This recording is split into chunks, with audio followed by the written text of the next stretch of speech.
साथ संगत जी, आप सभी महापुरुषों के चरणों में दास का प्यार भरा धन निरंकार जी। साथ संगत जी, आप सभी की कृपा से दास एक छोटा सा विचार आप जी के सामने प्रस्तुत करने जा रहा है। आशा है प्रवान कीजिएगा। साथ संगत जी, विचार है प्रभु के 2 पद।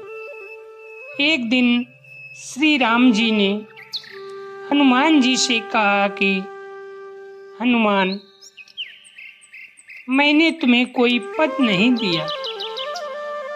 मैं चाहता हूँ कि तुम्हें कोई अच्छा सा पद दे दूँ, क्योंकि सुग्रीव को तुम्हारे कारण किष्किंधा का पद मिला, विभीषण को भी तुम्हारे कारण लंका का पद मिला और मुझे भी तुम्हारे सहायता के कारण ही अयोध्या का पद मिला, परंतु तुम्हें कोई पद नहीं मिला।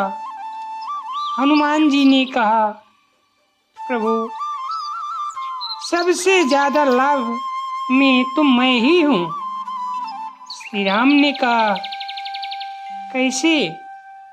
हनुमान जी ने कहा, सुग्रीव को किष्किंधा का 1 पद मिला, विभीषण जी को भी लंका का 1 ही पद मिला और आपको भी अयोध्या का 1 ही पद मिला। प्रभु, हनुमान जी ने भगवान के चरणों में सिर रखकर कहा, प्रभु, जिसे आपके ये 2 पद मिले हो वह 1 पद क्यों लेना चाहेगा? श्री राम जी हनुमान जी के बात को सुनकर बहुत प्रसन्न हुए।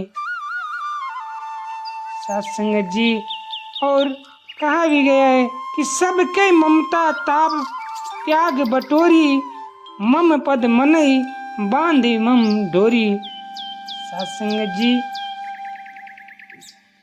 इसलिए कहा गया है कि दुनिया में चाहे कोई भी पद प्रतिष्ठा धन ऐश्वर्य हम पालें, लेकिन हमें सद्गुरु के प्रभु के चरणों को छोड़कर कहीं नहीं जाना चाहिए। क्योंकि साथ संगत जी, अगर इस पद को छोड़ दिए तो साथ संगत जी वो सब पद कब आएगा और कब चला जाएगा पता भी नहीं चलेगा।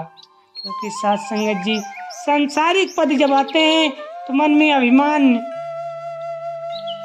जन्म ले लेता है, और साथ संगत जी, जिस दिन मन में पद का अभिमान हो गया, धन का अभिमान हो गया, साथ संगत जी, तो इंसान की बर्बादी उसी दिन से शुरू हो जाती है। साथ संगत जी, हमें इससे बचकर रहना है।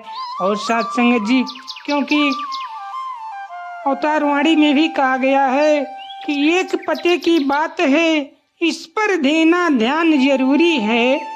1 पते की बात है, इस पर देना ध्यान जरूरी है। बेमुख जो हो गया गुरु से, उससे रखना दूरी है। भव से पार लगाने को एक नैया गुरु चलाता है, उस नैया से कूद गया जो, उस नैया से कूद गया जो, वो बेमुख कहलाता है। जो भी कूदा डूब गया वो जाकर गहरे पानी में, उसके पीछे कूद न जाना तुम अपनी नादानी में, उसके पीछे कूद न जाना तुम अपनी नादानी में। बेमुख से बचकर रहना है, बेमुख से बचकर रहना है। भक्ति अगर बचानी है, कहे हरदेव जो भव सागर से नैया पार लगानी है। कहे हरदेव जो भव सागर से